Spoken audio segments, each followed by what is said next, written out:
Haleluya. Selamat pagi Bapak Ibu Saudara semua.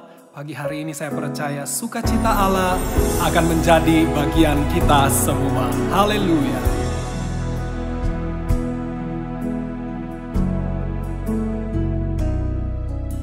Sukacitaku penuh, ku bermazmur bagimu, karena ku tahu ku telah ditebus oleh curahan darahmu. Ku menari bagimu, ku memuji namamu, karena ku tahu ku berkemenangan oleh curahan darahmu. Darahmu Yesus sucikan daku, darahmu Yesus bebaskanku, darahmu Yesus ubahkan daku, ku dijadikan baru.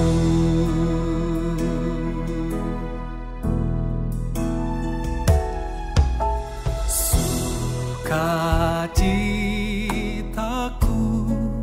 penuh, ku bermazmur bagimu, karena ku tahu ku telah ditebus oleh curahan darahmu.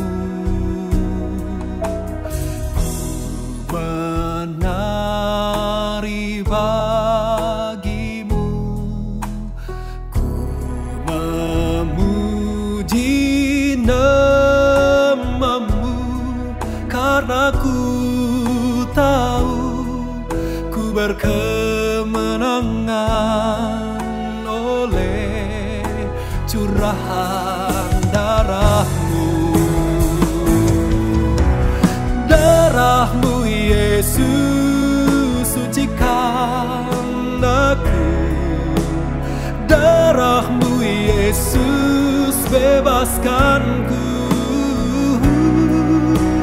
darahmu Yesus ubahkan daku, ku dijadikan baru.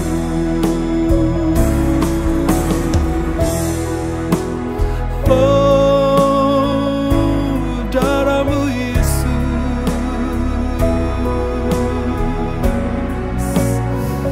yang bebaskanku.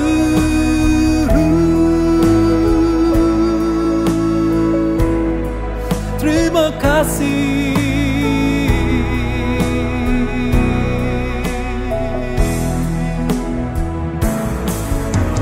Darahmu Yesus sucikan daku, darahmu Yesus bebaskanku,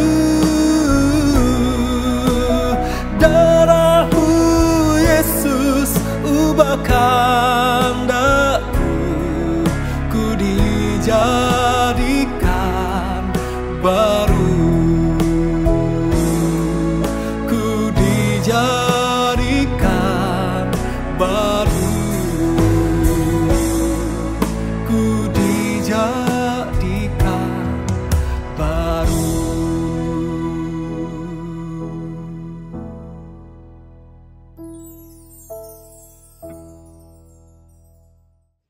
Puji Tuhan. Selamat pagi Bapak Ibu Saudara-saudari yang dikasihi oleh Tuhan Yesus Kristus. Kita patut bersyukur kalau di pagi hari ini Tuhan masih kasih kita kesempatan untuk bernafas, untuk masih ada di pagi yang indah hari ini. Tentu saja kita sudah naikkan pujian syukur kita Segala hormat sudah kita panjatkan di hadapan Tuhan dengan pujian-pujian yang sudah kita naikkan. Kenapa demikian? Ya, tentunya karena kita sadar, kita tahu bersama bahwa keadaan kita semua karena kebaikan Tuhan. Sebab itu mari kita sudah awali setiap kehidupan kita dengan pujian dan syukur di hadapan Tuhan. Saatnya kita akan mendengarkan sedikit dari firman Tuhan. Firman Tuhan yang akan mengingatkan kita kembali bagaimana kita harus beraktivitas panjang hari ini. Firman Tuhan pasti akan menolong kita dan memberikan kita kekuatan untuk kita melewati sepanjang hari ini. Puji Tuhan. Bapak Ibu saudara-saudari yang dikasihi oleh Tuhan Yesus Kristus, firman Tuhan pada pagi hari ini akan berbicara tentang waktu. Mana kita harus menggunakan waktu kita selama kita hidup sebagai orang-orang percaya. Seperti apa kehidupan anak-anak Tuhan yang harus kita kerjakan supaya menjadi teladan bagi banyak orang. Tentu saja semuanya untuk hormat, untuk kemuliaan bagi nama Tuhan. Bapak Ibu saudara-saudari, jika kita berada di bawah pohon yang rindang, jika kita melihat di bawahnya itu pasti akan banyak dedaunan yang kita lihat, dedaunan yang sudah layu tentunya, yang udah gak mampu melekat kepada tangkainya lagi, sehingga mereka layu, membusuk, dan jatuh. Tetapi gak menutup kemungkinan Bapak Ibu, ada juga daun-daun yang hijau, ada juga daun-daun yang masih segar, yang baru tumbuh 2-3 hari Bapak Ibu Saudara. Tetapi mengapa mereka bisa jatuh itu? Ya mungkin karena angin atau semacamnya, diganggu sama orang lain yang kita gak tahu. Ya pokoknya intinya nggak hanya daun yang layu yang jatuh yang kita bisa lihat, tapi ada juga daun yang masih segar, daun yang masih hijau. Itu ada juga yang bisa terjatuh Bapak Ibu Saudara-saudara. Nah, hal ini mengingatkan saya kepada satu ayat yang harus kita pahami, bahwa kehidupan itu juga sama halnya dengan dedaunan yang saya sampaikan tadi. Kita akan lihat satu ayat terlebih dahulu dalam Yakobus pasal yang keempat, ayat yang ke-14. Sekali lagi, Yakobus pasal yang keempat, ayat yang ke-14. Firman Tuhan berbunyi demikian. Sedang kamu tidak tahu apa yang akan terjadi besok. Apakah arti hidupmu? Hidupmu itu sama seperti uap yang sebentar saja kelihatan lalu lenyap. Bapak Ibu saudara-saudari yang dikasihi oleh Tuhan Yesus Kristus, sama. Kehidupan kita ini sama halnya seperti dedaunan tadi yang saya sebutkan. Ya ada yang jatuh pada waktunya karena sudah layu, karena sudah layak jatuh, nggak mampu lagi menempel pada tangkai. Tetapi ada juga yang masih segar, yang masih kuat, juga terjatuh entah karena angin atau diganggu sama orang. Demikian juga dengan kehidupan kita Bapak Ibu Saudara-saudari. Kita nggak tahu garis kehidupan kita itu akan sepanjang apa. Apakah kita akan sampai di masa tua kita, ataukah di masa kuatnya kita Bapak Ibu Saudara-saudara. Oleh sebab itu bagaimana kita menjalani kehidupan kita. Bahkan Yakobus mengatakan dalam firman Tuhan bahwa hidup itu sama halnya seperti uap yang sekejap mata menghilang, sama seperti embun pagi yang ketika fajar datang embunnya menghilang Bapak Ibu Saudara-saudara. Begitu singkatnya kehidupan kita sebagai manusia. Oleh sebab itu apa yang harus kita lakukan sebagai orang-orang yang hidup hanya seperti uap Bapak Ibu Saudara-saudara? Bapak Ibu Saudara-saudara sudah mendengarkan firman Tuhan dan saya yakin kita sama-sama mengerti bahwa ya semuanya untuk Tuhan dan dikembalikan untuk Tuhan lagi Bapak Ibu Saudara-saudara. Itulah tujuan awal Tuhan untuk menciptakan manusia, bukan untuk menyembah, untuk meninggikan namanya. Dan sekarang apakah kita sudah melakukan hal yang sama? Apakah kita sudah menyenangkan hati Tuhan? Nah, itu patut direnungkan dalam kehidupan kita sebagai anak-anak Tuhan. Oleh sebab itu jangan jemu-jemu kita untuk membaca Alkitab, merenungkan firman Tuhan. Kita berseru pada Tuhan, bertanya apa yang harus kita lakukan sebagai manusia. Kenapa? Hidup kita hanya seperti uap yang sekejap ada kemudian lenyap Bapak Ibu Saudara-saudara. Kita manfaatkan kehidupan kita dengan baik. Kita harus pahami apa tujuan kehidupan kita sebagai manusia. Waktu yang sudah diberikan Kita nggak tahu bersama-sama. Mungkin ada garis waktunya yang panjang, tapi ada pula yang garis waktu kehidupannya pendek. Ada yang sampai 80 tahun, ada pula yang hanya 5 tahun. Demikian juga ada yang 50 tahun, ada yang hanya beberapa bulan saja. Oleh sebab itu kita harus mengetahui makna dari kehidupan kita. Kita harus terus mencari apa tujuan Tuhan dalam kehidupan kita sebagai anak-anak Tuhan. Tuhan pasti punya target. Tuhan pasti punya keinginan dalam kehidupan kita. Tuhan punya tujuan atas kehidupan kita. Dan semuanya itu pasti baik adanya Bapak Ibu Saudara-saudara. Karena firman Tuhan apa? Firman Tuhan katakan, rancangan yang Tuhan berikan kepada kita adalah rancangan yang baik, damai sejahtera, dan bukan rancangan kecelakaan, untuk mendatangkan hari depan yang penuh harapan. Ada orang-orang dunia mengatakan bahwa kehidupan ini misterius. Ya, itu benar saja, tetapi nggak ada yang misterius kalau kita tinggal di hadapan Tuhan, amin. Kalau kita tinggal di dalam Tuhan, ya kita mengetahui tujuan akhir, garis akhir kita sebagai orang percaya ya apa? Ya surga, Bapak Ibu Saudara. Kita sudah tahu akhir kehidupan kita kalau kita mengikuti Tuhan. Oleh sebab itu apa?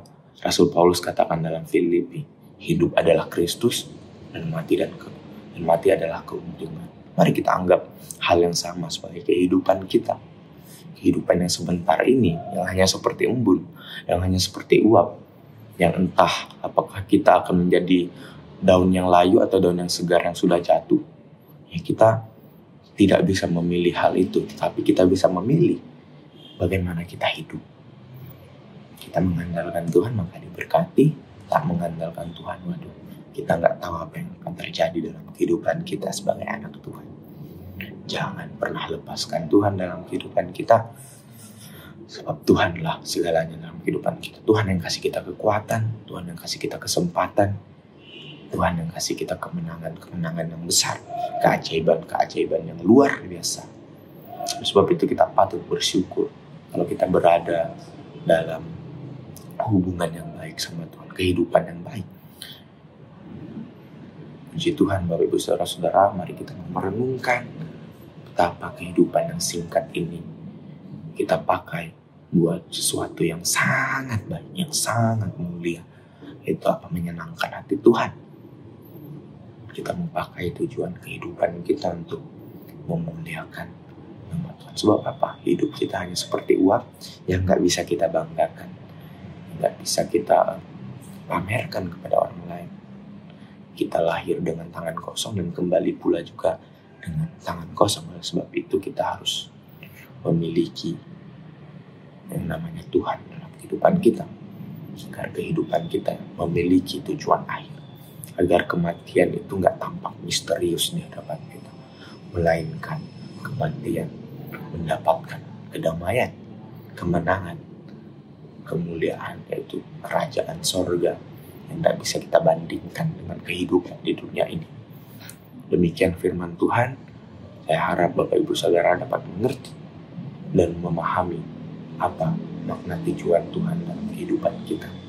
Kita tanya terus sama Tuhan, kita berseru sama Tuhan. Jangan henti-hentinya berdoa, jangan henti-hentinya membaca Alkitab di hadapan Tuhan. Itulah nafas kita. Demikian firman Tuhan. Mari kita bersatu dalam doa. Bapa, pagi hari ini kami bersyukur kalau Engkau kembali mengingatkan kami bahwa kehidupan kami ini hanya milik Engkau, dan semuanya akan kami lakukan hanya untuk Engkau, Tuhan. Terima kasih untuk firman-Mu. Berkati firman-Mu agar hidup dalam kehidupan kami, Tuhan. Serahkan aktivitas kami, kehidupan kami dalam tangan-Mu, hanya di dalam nama Tuhan Yesus Kristus. Haleluya. Amin. Puji Tuhan. Tuhan Yesus memberkati. Darah-Mu Yesus sucikan daku, darah-Mu Yesus bebaskanku, darah-Mu Yesus ubahkan